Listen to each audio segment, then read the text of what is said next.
Bom dia a todos. É uma alegria podermos estar juntos em mais um domingo de sol, um domingo de luz. Que bom que a gente tem essa oportunidade de falar do Evangelho, que a gente tenha a oportunidade de refletir um pouquinho com Jesus, né? Jesus está sempre conosco, né? A gente é que às vezes não está com Ele, né? Então a gente às vezes sente falta de um espaço como esse, né? De repente de ter uma representatividade da presença dele na nossa vida, né? Bom dia para quem está no nosso grupo do Facebook também, e sempre convidando aí as pessoas que estão via Facebook poderem estar presentes também, para desfrutar desse jardim, para desfrutar dessa energia que a espiritualidade sempre nos brinda, sempre nos alegra, né? Com essa energia boa, com essa energia que conforta, né? Então vamos iniciar elevando o nosso pensamento ao alto e agradecendo a Ti, Jesus, divino amigo. Que bom estar presente aqui neste lugar tão abençoado, nesta natureza exuberante, sentindo a Tua presença, Jesus. Que alegria poder sentir a espiritualidade desta casa, que está sempre de braços abertos a cada um de nós. Obrigado, irmãos queridos, que possamos refletir contigo, Jesus, nos transportando ao Tiberíades, nos transportando àqueles momentos onde a luz de teus olhos, a luz do teu verbo, tanto esclarece quanto acolhe. Que possamos sair daqui, Jesus, mais fortalecidos e melhores do que quando chegamos. Fica conosco hoje e sempre, que assim seja. Assim seja. Muito bem, queridos. Antes da gente começar no Evangelho propriamente dito, é sempre bom a gente lembrar o que a doutrina espírita traz para a gente, principalmente quando ela fala das 3 revelações, até para contextualizar a passagem que nós vamos hoje refletir. É muito interessante a gente pensar as oportunidades que Deus, e obviamente que também Jesus, nos dá através desses sinais, através dessas comunicações que foram feitas, né? Primeiro, através de Moisés. Moisés, então, sendo esse espírito que vai ser responsável por capitanear um povo, né? O povo hebreu. Aliás, segundo Emmanuel, na obra A Caminho da Luz, um dos 4 povos degredados de Capela, né?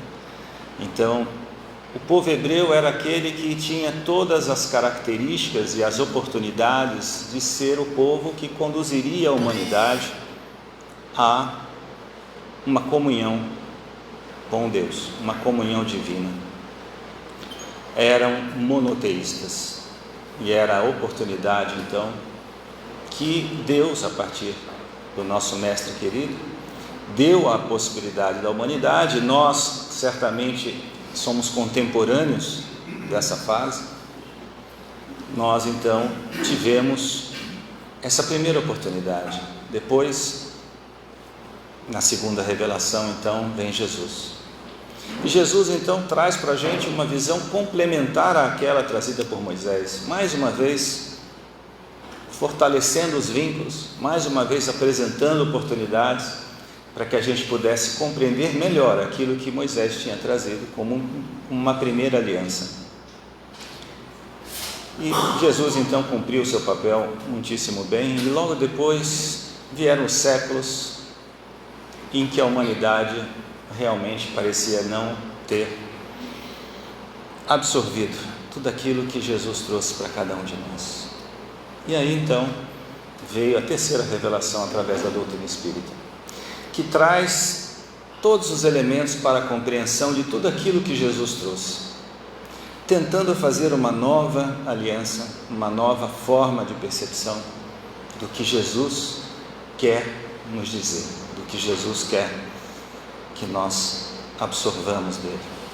Então nós estamos nessa época, nessa era, a era nova, a era da doutrina espírita, que tanto nos conforta, tanto nos acolhe e tanto nos ilumina a caminhada.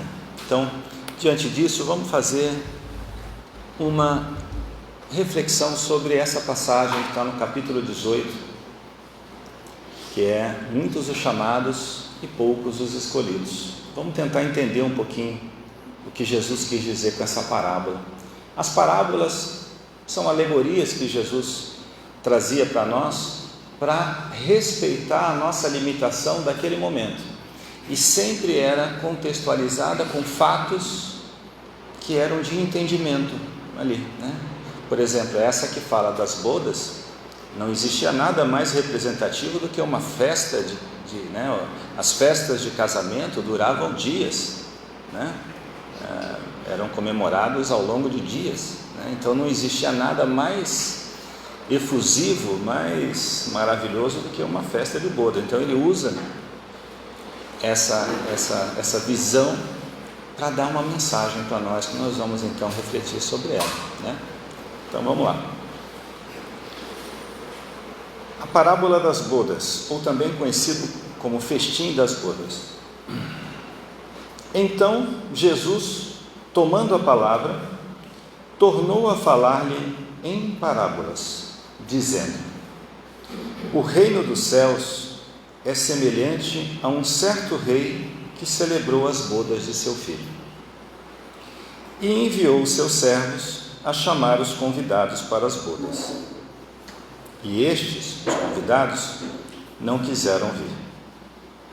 Depois enviou outros servos, dizendo: dizei aos convidados: eis que tenho o meu jantar preparado, os meus bois e cevados já mortos, e tudo já pronto. Vinde às bodas. Porém eles, os convidados, não fazendo caso, foram um para o seu campo, outro para o seu tráfico. E os outros, apoderando-se dos servos, os ultrajaram e mataram. E o rei, tendo notícias disto, encolerizou-se e, enviando os seus exércitos, destruiu aqueles homicidas e incendiou a sua cidade. Então diz aos servos: as bodas, na verdade, estão preparadas, mas os convidados não eram dignos. E depois as saídas dos caminhos e convidai para as bodas a todos os que encontrardes. E os servos, saindo pelos caminhos, ajuntaram todos quanto encontraram, tanto maus como bons. E a festa nupcial foi cheia de convidados. E o rei, entrando para ver os convidados, viu ali um homem que não estava trajado com vestido de núpcias, e disse-lhe: amigo, como entraste aqui, não tendo vestido nupcial? E ele emudeceu. Disse então o rei aos servos: amarrai-o de pés e mãos, levai-o e lançai-o nas trevas exteriores. Ali haverá pranto e ranger de dentes, porque muitos são chamados, mas pouco escolhidos. Aí quem ouve essa parábola de lascar, né? Acho que eu não dormiria depois que eu ouvisse isso. Porque pensa, né? Você fala assim, é uma coisa pesada, né? Qual era o contexto daquilo? Ele estava falando de algo que era comum na época, e algo que era um pensamento, né, que podia ser aceitado naquela ocasião. Mas essa lição reverbera em séculos. Então vamos tentar interpretar ela para a gente poder ganhar um pouco mais de entendimento sobre ela, né? Então, todas as parábolas tinham um sentido para Jesus, que era trazer mais essa visão da vida espiritual, né? Ele precisava deixar isso como uma mensagem forte para nós. Nós todos temos uma dificuldade muito grande de nos vermos, de nos enxergarmos como espíritos. A gente olha muito esse recorte que a gente tem, esse recorte existencial, de 80, 90, 100 anos, né? Isso é um sopro diante da imortalidade da alma e de quantas e quantas existências nós já temos. Então Jesus sempre reforçava as parábolas para que houvesse um entendimento do Espírito, não daquela persona específica, mas do Espírito. Então é isso que ele fala quando ele começa a fazer esse exemplo aqui da parábola. Então ele fala assim: o reino dos céus é semelhante a essa festa. Então ele compara o reino dos céus como uma grande festa de núpcias. Como é a festa de núpcias? Com quem a gente está casando? Né? Estamos casando com Deus, estamos nos unindo a Deus. Lembrando que Jesus dizia assim: eu e o Pai somos um. O que ele quer dizer com isso? Eu e o Pai somos um. Estamos unidos, estamos juntos, nós sentimos um ao outro. A minha expressão é a expressão do Pai. Aquilo que eu falo é aquilo que o meu Pai, que está conectado comigo, quer que eu diga. Então existe uma comunhão, existe um casamento. É isso que ele quer dizer para nós. O reino de Deus em nós será semelhante à união eterna com o divino, né? Então ele fala assim: então esse rei, querendo celebrar as bodas do seu filho, enviou os servos a chamar os convidados para as bodas, e estes não quiseram vir. Que momento foi esse que Jesus está se referindo? A vinda de Moisés, o convite aos hebreus, para que eles fossem esse povo escolhido, esse povo que pudesse dar toda a possibilidade à humanidade de estar em comunhão com o Pai, por ser inicialmente um povo monoteísta e por ter toda a possibilidade, todas as características que eles tinham, o potencial que eles tinham de celebrar essa comunhão com Deus. Então isso era esse foi o primeiro convite, e eles não tiveram esse interesse em fazer essa comunhão com Deus, né? Por quê? Porque era sempre uma vista sobre o que é exterior, que é algo que ainda perdura em nós. Nós sempre estamos olhando para fora, esperando algo do que vem de fora. Nós temos dificuldade de perceber que o que muda a gente é aqui dentro. A gente sempre busca um referencial externo para mudar a gente. A gente pede para Jesus para eliminar o problema da nossa vida. A gente pede para Deus para que a gente não tenha problema.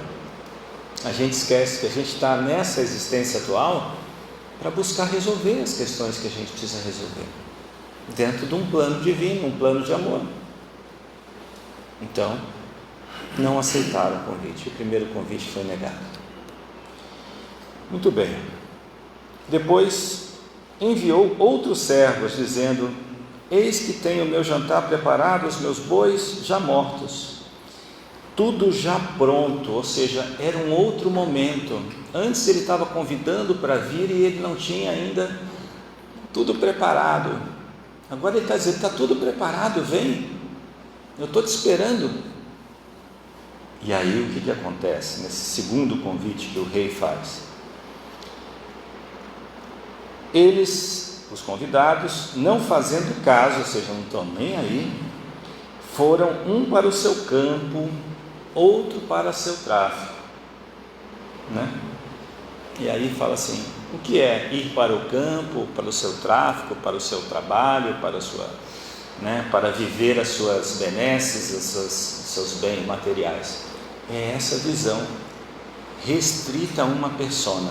Eu não estou preocupado com a vida espiritual, estou preocupado com o que eu estou fazendo agora. Eu me preocupo mais com os meus bens, eu me preocupo mais com as questões do mundo, das questões mundanas, e não me preocupo com as coisas da alma. não me preocupo com o espírito. É isso que os convidados estavam dizendo. Cada um foi cuidar da sua vida. Não me interessa esse negócio desse convite para essa boda, né? Não me interessa ter essa comunhão com o Pai, né? E eles então, e outros convidados apoderaram-se dos servos, os ultrajaram e mataram. Quem são então esses que o rei mandou, que o Pai mandou? São os profetas.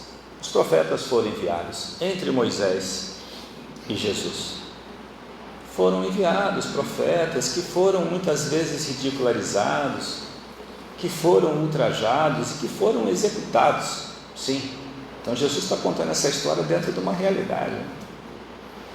Então teve esse acontecimento, né? E aí ele diz assim: encolerizou-se, enviando os seus exércitos, destruiu aqueles homicidas e incendiou sua cidade. Nossa, agora pegou pesado. O que quer dizer Jesus com essa frase?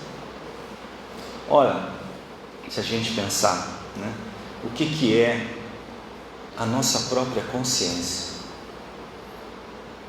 a coletividade dessas consciências, as cidades que foram, né, dizimadas, né?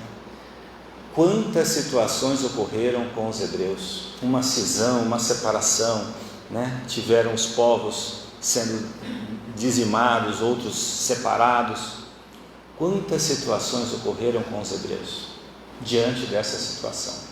Quem fez isso? Foi Deus que fez isso? Não, foram eles mesmos que construíram isso neles. Aonde a consciência de cada um de nós é que vai determinar o nosso fim, como nós vamos estar diante de nós como espíritos. Porque muitas vezes nós adiamos esse encontro com a gente mesmo, né? A gente vai levando a vida, aquela filosofia que eu sempre brinco do Zeca Pagodinho, deixa a vida me levar, né? E a vida leva eu, como diz o nosso filósofo, né?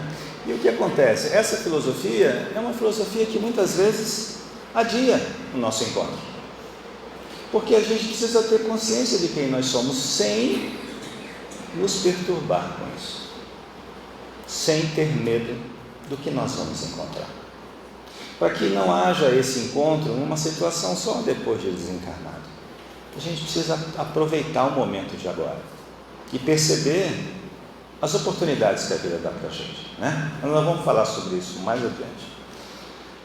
Enfim, e aí, então diz aos servos: as bodas na verdade estão preparadas, mas os convidados não eram dignos. E depois, às saídas do caminho, convidai para as bodas todos os que encontrardes. E os servos ajuntaram todos quando encontraram, maus e bons. E a festa nupcial foi cheia de convidados. É a vinda de Jesus. Jesus dizia, né, que eu vim para os doentes, não vim para os sãos. E ele dizia aos seus discípulos para que buscassem a todos que pudessem levar essa mensagem de amor que Jesus trouxe para nós. Então os convidados eram todos, né? Convida não só os hebreus, que eram também convidados, né? Mas também a todos os pagãos, todos aqueles que estivessem ali estando pronto para participar dessa comunhão, dessa festa, né? Muito bem, e o rei, entrando para ver os convidados, viu ali um homem que não estava trajado com a túnica nupcial, vestido de núpcias, e disse-lhe: amigo, olha que opção, ele fala amigo, né? Ele não está dizendo assim: ei, quem você é? Amigo. Então existe um afeto nesse convite aí, né? Nessa pergunta que o rei faz, né? Amigo, como entraste aqui não tendo vestido nupcial? E ele emudeceu, ele ficou mudo, porque muitas vezes nós somos questionados em situações que nós nos deparamos conosco mesmo e dizemos: puxa vida, por que não mesmo? E ele emudeceu. Quantas coisas nós estamos preparados, nós conhecemos tudo de Jesus, né? Nós sabemos tudo sobre Jesus, né? Sabemos toda a mensagem que Ele mandou para nós, a gente ainda tem dificuldade. Então a gente às vezes é pego, né? Puxa, mas você não sabe isso? Você não está sabendo que precisa se fazer dessa forma? E a gente muitas vezes, né, trava, né? Fala assim, é verdade, mas enfim. Disse então o rei aos servos: amarrai-o de pés e mãos, levai-o e lançai-o nas trevas exteriores. Ali haverá pranto e ranger de dentes. Amarrai-o de pés e mãos. O que é amarrar o pé e a mão de um espírito desencarnado? A reencarnação. Eu sempre brinco que reencarnar é muito mais difícil do que desencarnar. Porque desencarnar tem aquela coisinha inicial, aquela perturbação, está tudo certo, mas tem gente do lado que te ama e vai falar assim: não, está me vendo aqui? Vem cá. Ou então, se a gente não vê, fala assim: vai na casa de Jesus, né? Aí na casa de Jesus tem um monte de trabalho aqui todo dia, né? E alguém vai acolher você, vai dizer: oh, você estava perdido, mas está aqui. E aí você vai rever todos os espíritos que te amam, que estão lá no plano espiritual esperando você voltar. Olha que beleza. Depois deve dar uma dorzinha, se falar assim: nossa, olha o que eu deixei de fazer, maluco, olha, né? Então é isso. Aí desencarnar então tem essa faceta, né? Mas reencarnar não. Reencarnar, você fala assim: esse é o plano mesmo? Tem certeza? Você acha que eu vou dar conta? Vai, estamos aqui para te ajudar. Mas dá aquela, né? Dá aquele frio na barriga, né? Dá aquela situação: será que eu consigo? Né? Então é um pouco mais angustiante do que propriamente, né? Então, amarrar os pés e as mãos é dizer o seguinte: espírito desencarnado, você vai ter um corpo físico agora, você vai ter um processo, né, de cumprir uma tarefa que vai ser útil para você, né? Então, e vai lançar nas trevas exteriores, ou seja, nas nossas sombras, para poder nós resolvermos essas sombras e trazer essa luz. Só cada um de nós é que vai poder receber essa luz, porque essa luz existe. É a mesma comparação quando você vai viajar de avião, por exemplo, e está uma neblina, está um nevoeiro, está uma chuva, e o avião vai e sobe acima da nuvem, né? Ou seja, está na nossa potencialidade subir acima da nuvem, para que a gente possa conseguir perceber a clareza, a luminosidade que a espiritualidade tem para a gente. Mas a gente precisa combater essas sombras interiores que nós temos ainda, né? Então ali haverá pranto e ranger de dentes, haverá a convivência com as dores, a convivência com as dificuldades da nossa vida, porque a vida da gente, a gente sabe, não é um mar de rosas, né? A gente sabe as nossas dificuldades, sabe dos nossos desafios, cada um tem o seu próprio desafio, né? A gente não pode olhar para um e falar assim: nossa, né? Se eu tivesse naquele lugar, será que eu daria conta? Não está. Cada um tem a sua própria necessidade reencarnatória, suas próprias necessidades de transformações a partir desses desafios que a vida traz, né? E são os diversos, né? A gente não dá nem para contabilizar aqui quais são. E ali, porque muitos são chamados, mas poucos os escolhidos. É o que Jesus finaliza, né? O que seria então muitos os chamados? Nós somos chamados, todos são chamados. Que são chamados? Nós estamos aqui num plano reencarnatório, num plano de amor. Esse é um chamado, né? Nós estamos aqui recebendo chamados diariamente. Quais são esses chamados que a gente recebe? Quando acontece uma situação e a gente se irrita, é um chamado. Quando alguém faz alguma coisa e a paciência nossa não está muito, é um um chamado. Olha quantos chamados. Vamos contabilizar isso ao longo do dia. Num dia, quantos chamados nós recebemos? Num dia.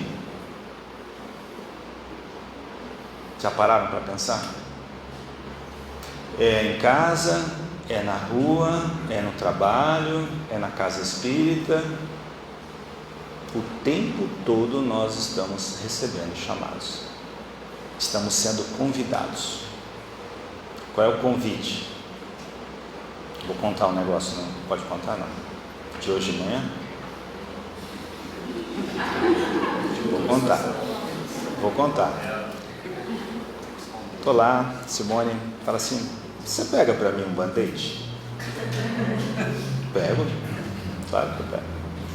Aí eu fui no banheiro, essa caixinha aqui, esse band-aid não, né? Não, esse band-aid não, porque esse band-aid é muito grande, tá bom. Ah, tem outra caixinha aqui. E essa caixinha aqui? Eu falei assim, não, essa caixinha aqui também não. Deixa que eu vou pegar. E foi. Mas aí, o que eu estou querendo dizer com isso, né? Olha o chamado que ela recebeu da paciência. Não é? Ela tinha que ouvir, né? E eu? Qual foi o chamado que eu recebi com isso? Não me irritar com a falta de paciência. Foram dois chamados, um para ela, outro para mim. Então é só um exemplo. Esse foi um exemplo bem sussa, hein? Podia dar outros, né? Podia dar outros, né? Melhor ficar com esse do band-aid. Esse está sussa. Então, com esse é um exemplo de um chamado. Parece bobo, né? Mas é um chamado. É uma situação que a gente fala assim. Toda hora a gente recebe isso, né? Então o tempo todo nós estamos sendo chamados. E o escolhido? O que é ser escolhido? Porque parece uma coisa muito exclusivista, né? Você só entra se eu te escolher. É o rei que escolhe? É Deus que escolhe a gente? Para a gente poder se unir a Ele? Não, não é Ele. O escolhido somos nós que precisamos nos fazer escolhido. Porque o que é a túnica nupcial? O que é a veste nupcial? É como o nosso perispírito está vestido de virtudes, de sentimentos, de energias maravilhosas, vinculadas ao conjunto de virtudes que nós chamamos de amor. Essa é a veste. Então, você veio com a veste, você está para se unir comigo, você está com a veste apropriada. É essa visão que o rei está trazendo, que o pai está trazendo através da parábola de Jesus. Nós estamos prontos para esta comunhão, porque o que é estar pronto a essa comunhão? O que significa isso? Como nós enxergamos Deus?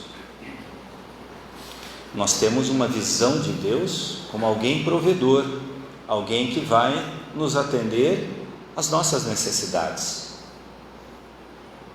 A nossa visão é sempre o que eu espero de Deus.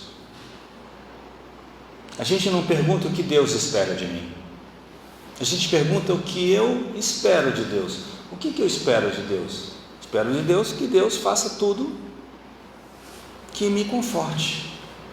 Todas as situações que eu consiga estar bem, né? Então eu peço a Deus o trabalho, eu peço a Deus paciência, eu peço a Deus os bens materiais, eu peço a Deus que me liberte de tal situação, eu peço a Deus que me faça que aquela pessoa suma da minha vida. Eu peço a Deus, eu só peço a Deus. Poucas vezes eu pergunto o que Deus espera de mim. Então, Jesus fala aos seus discípulos, isso está no capítulo 6 da Boa Nova, fala assim: é preciso, como algo primordial na vida do Espírito, é preciso ter fidelidade a Deus. Isso é o ponto inicial. fidelidade a Deus. O que é ser fiel a Deus? Ele dizia aos seus discípulos: Deus nos ama desde o princípio, quando a gente nem tinha a percepção de Deus. Deus nos ama desde sempre. Essa é a verdade. E nós ainda não conseguimos amar Deus. É preciso colocar isso como uma meta. Porque o que significa amar Deus? Porque a gente hoje diz assim: eu amo Deus. Amo quando está tudo bem na minha vida. Mas quando tem uma situação difícil, eu questiono Deus. Eu ponho em xeque, eu ponho em dúvida esse Deus que me ama. Então é preciso entrega, é preciso ter total consciência de que Deus está comigo, Deus está com cada um de nós. Diante das dores, das dificuldades, Deus está presente, Deus está conosco. E a gente tem muita dificuldade disso. E Deus está mesmo nos amando a todo momento, a todo instante, o tempo todo. Então, quando Jesus nos convida a ser fiel a Deus, é ser fiel no sentido de crer, de acreditar, de ter fé, de ter esperança. É essa fidelidade que envolve Deus na vida da gente. É isso que Jesus quer dizer na fidelidade a Deus. E é então essa visão de chamado, porque muitos são chamados e poucos são escolhidos, e o tempo todo nós podemos ser escolhidos a partir das nossas escolhas, a partir daquilo que eu escolho. Eu escolho não me rebelar, eu escolho me dedicar, eu escolho estar junto, eu escolho enfrentar com coragem, com resignação, com fé, com esperança. Então essa é a minha escolha, e esse então é a minha aceitação ao chamamento que eu recebo do Pai, né? Eu vou ler um trecho do livro Instrumentos do Tempo, que é de Emmanuel. No capítulo 25 desse livro tem um texto chamado Chamamentos. Então vamos lá. Aguça os ouvidos e assinalarás os múltiplos chamados do Senhor ao testemunho de serviço, em teu próprio aperfeiçoamento, cada dia. Aguça os nossos ouvidos, porque os chamamentos são contínuos. A nossa reencarnação é um chamamento, né? Fora, todos os dias a gente está sendo chamado a ser escolhido, ser chamado pelo Pai diante das situações que a gente vive. Os apelos do céu ressoam por toda parte, sem palavras, sem abalo e sem ruído.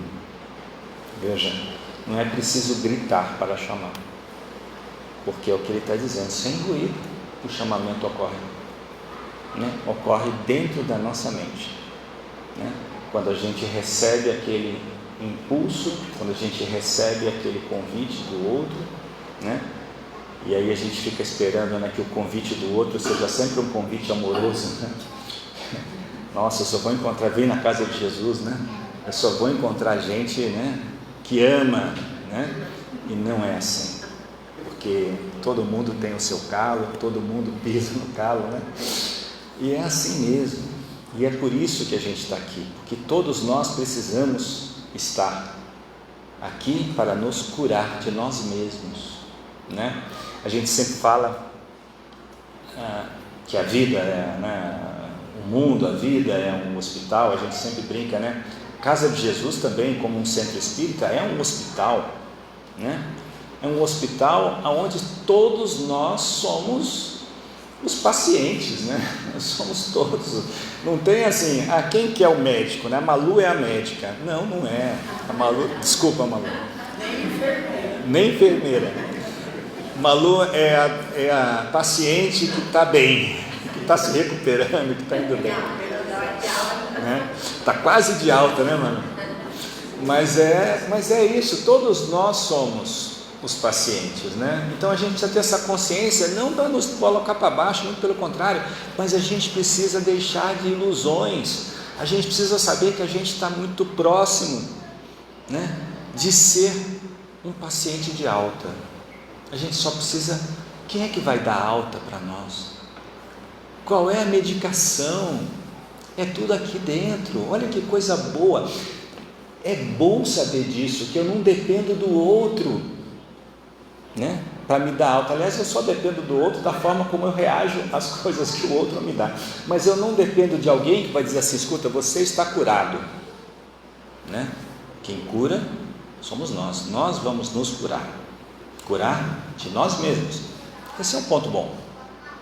Eu não dependo, né, de alguém, eu dependo de mim, para que eu possa ter uma nova visão sobre sobre o outro, sobre a forma que eu vou interagir, sobre a forma que eu vou, né, me relacionar. Tudo isso sou eu.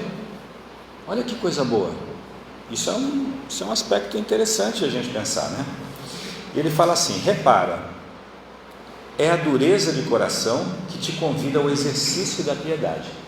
É a dureza do coração que te convida ao exercício da piedade. Olha que beleza. É isso. É a dor que te pede reconforto balsamizante. A dor faz com que a gente queira sair do lugar. Ninguém sente dor e fica quietinho. Alguém sente dor e fica quietinho? Estou sentindo dor. Não, tem alguma coisa que eu preciso fazer para sair dessa dor. Vou buscar um remédio, eu vou atrás de um médico, eu não posso ficar parado, sentado, porque vai dar mais dor. Então a dor faz com que a gente se movimente, a dor faz com que a gente busque, né? Vinde a mim, todos vós que sofreis e estáis fatigados, e eu vos aliviarei. Então eu busco, eu vou, eu tenho uma ação a fazer.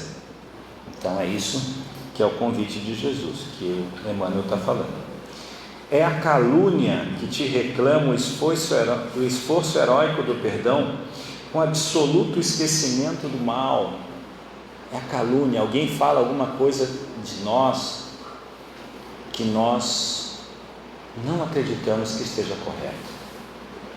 Chico sempre dizia que ao falar alguma crítica, fazer alguma crítica a ele sempre fazia uma avaliação. Primeira, o que ele disse é verdade? Isso é um esforço a gente fazer isso, é um encontro conosco mesmo. O que ele está dizendo de mim é verdade? Se é verdade, que bom que ele me disse, porque eu vou tentar observar e vou tentar buscar deixar de ser essa pessoa, porque ele me deu um alerta, ele fez um chamamento, né? Ele chamou, né? E eu posso escolher agir com esta forma, né? E aí ele falava: mas se não é verdade, se aquilo que ele falou não faz sentido, tudo bem, é o olhar dele, e eu sigo a minha vida, eu não preciso me remoer porque ele falou alguma coisa que não é correto, não é? É a sombra que espera por tua lâmpada acesa na inspiração do bem. É essa sombra que a parábola conta, né? Onde haverá ranger de dentes, né? É a sombra que espera por tua lâmpada acesa. Quem é que vai acender a luz? A gente pede para alguém acender a luz para a gente? A luz está ao nosso alcance. A luz só depende da forma como nós vamos interagir com o outro. E aí vem a luz. É isso que Emmanuel está falando. É o cipoal da discórdia que te aguarda a bênção de harmonia. Quando a gente entra numa discórdia, cabe a quem harmonizar? É ou não? Então a discórdia é um chamamento. Ali, mais um chamamento. O que eu escolho? Eu escolho o quê? Botar mais lenha na fogueira? Ou eu escolho contemporizar essa situação e buscar harmonizar? Essa é uma forma da gente ser escolhido também. Não esqueça que o Senhor apela para a tua bondade, para a tua compreensão, para a tua paciência e para a tua capacidade de servir em todos os ângulos do caminho. Ou seja, Ele está nos encorajando o tempo todo. Ele está o tempo todo nos dando as condições necessárias para que a gente possa ter atitudes diferentes diante das situações que se repetem na nossa vida. Aqui é uma esperança frustrada, ali é um desafio do sofrimento, que em nome dele te pedem confiança e conformação, que é o que a gente falou da fidelidade, né? Então vejam, aqui uma esperança frustrada, alguma coisa que a gente já se frustrou na vida. Hoje parece que a gente não quer que os nossos filhos se frustrem, né? A gente busca dar todo o amparo possível, e é legítimo que a gente faça isso, mas as frustrações fazem parte da vida. As frustrações são situações que preparam o espírito para o enfrentamento das situações que vão acontecer naturalmente. Não serão sempre as minhas vontades que prevalecerão. Eu não tenho assim, eu quero trabalhar naquela empresa, eu vou lá e trabalho. Eu quero, não funciona assim. Eu vou me frustrar. É natural, né? O que mais? Pede confiança e conformação, ou seja, a situação que eu vivenciei, que não foi bem para mim, eu preciso confiar. Eu preciso ter a convicção de que eu não estou só, de que eu estou amparado, de que há uma força, que há um amor, uma força de um amor gigante que me sustenta. E isso muitas vezes está ao nosso alcance, a gente poder perceber, porque o amor está lá, a gente é que se abre a ele ou não, diante das situações da nossa vida. A voz do Mestre vibra no santuário doméstico, na oficina em que te confias a conquista do pão, no templo de tua fé religiosa, na via pública. Então olha o que ele está dizendo, a voz de Jesus está na sua casa, no seu trabalho, na sua casa espírita e na rua. Ou seja, o convite está em todos os lugares. Jesus está em todos os lugares. A gente não vai buscar Jesus, como a gente falou no início, só aqui na casa de Jesus, né? Aqui também está, mas ele está na nossa casa, ele está do nosso lado na rua, ele está no trabalho, ele está em todos os lugares, porque Jesus é o governador desse planeta, e ele sabe exatamente as nossas necessidades, mas também sabe as nossas potencialidades.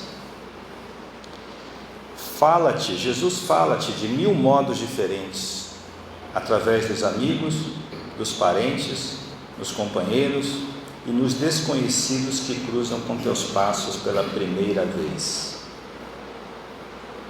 Levanta-te cada manhã e prepara a acústica da própria alma, a fim de lhe registrares as sugestões, e não te esqueças de que, se souberes escutar o Divino Mentor nos diversos chamamentos de cada hora, chamamentos à ação digna, à sublimação dos sentimentos, ao dever cumprido e à atitude da reta consciência, em breve te elegerás escolhido para o concerto dos servidores divinos na glória superior. Então, levanta-te cada manhã e te prepara. A gente faz a prece de manhã e fala assim, que eu possa ter ouvidos de ouvir, né? Ter a percepção aguçada, para que cada momento do meu dia possa ser uma oportunidade de ter uma resposta diferente daquela que eu venho dando há séculos. Essa é a visão que Emmanuel traz para nós, né? Em verdade, o dono da vinha, Deus, convida os operários da sementeira e da seara indistintamente para o trabalho comum. Entretanto, o esforço e o devotamento, a boa vontade e o sacrifício do cooperador são as forças que o destacam para a eleição a que deve e pode erguer-se. Muitos os chamados e poucos os escolhidos, proclamou o Divino Mestre, é que todas as criaturas estão na terra, chamadas à construção da luz, mas só aqueles que se consagram às próprias obrigações, só aqueles que se consagram às próprias obrigações, na execução dos divinos desígnios, podem atingir a vitória dos que persistem no bem até o fim. Qual é a vitória? A vitória é essa túnica que nós vamos trajar, né? A vitória é poder saber que nós estamos então amando, e esse amor não acontece da noite para o dia, ele é processual. Nós precisamos preparar a nossa túnica. Nossa túnica é tecida com os fios diários, né? Então assim, a gente está construindo nós estamos costurando a nossa túnica, né? Por enquanto ela está cheia de buraquinho ali, buraquinho aqui, não está, não, né? Tá meio complicado, mas a gente está construindo isso, que é essa construção espiritual que nós estamos fazendo, né? Só o fato de estarmos aqui hoje para refletir sobre Jesus já é um bom ponto na túnica, porque a gente está se carregando de coragem para o enfrentamento das situações que são cotidianas, que são diárias. Muito se fala às vezes que nossa, essa casa de Jesus só fala o tempo todo de evangelho. Mas o evangelho é a base da nossa vida. O evangelho é um manual de conduta, é aquilo que eu tenho que buscar. O que eu preciso mesmo fazer hoje? Está aqui dentro, está dentro do evangelho. Então o evangelho é um parâmetro para nós, é algo que nos ilumina, é um farol, e a gente precisa buscar esse farol diariamente. É a gente perceber que toda vitória está ao nosso alcance, toda superação está ao nosso alcance, mesmo diante das dores mais profundas, mesmo diante de dores que a gente nem sonha em poder um dia enfrentar, mas a gente sabe que a vida é muito mais do que esse recorte, que a vida é muito mais do que essa persona que nós temos hoje, e que todos nós um dia seremos espíritos crísticos, que nem Jesus, né? Mas isso vai demorar um tempinho, mas nós vamos chegar lá. Então são passos, a gente está dando passos. Então qual é o passo que eu dou hoje, domingo, né? Qual é o passo que eu vou dar hoje para construir um pedacinho da minha túnica, né? É atender os chamados e poder fazer uma escolha compatível com aquilo que Jesus trouxe para nós. Então que Jesus possa fortalecer a nossa caminhada, que possa trazer todos os elementos revigorantes da alma, que a gente tenha uma semana de muita construção boa, de muita paz, de muita harmonia e de muito entendimento. Então que todos nós fiquemos com Jesus, que assim seja.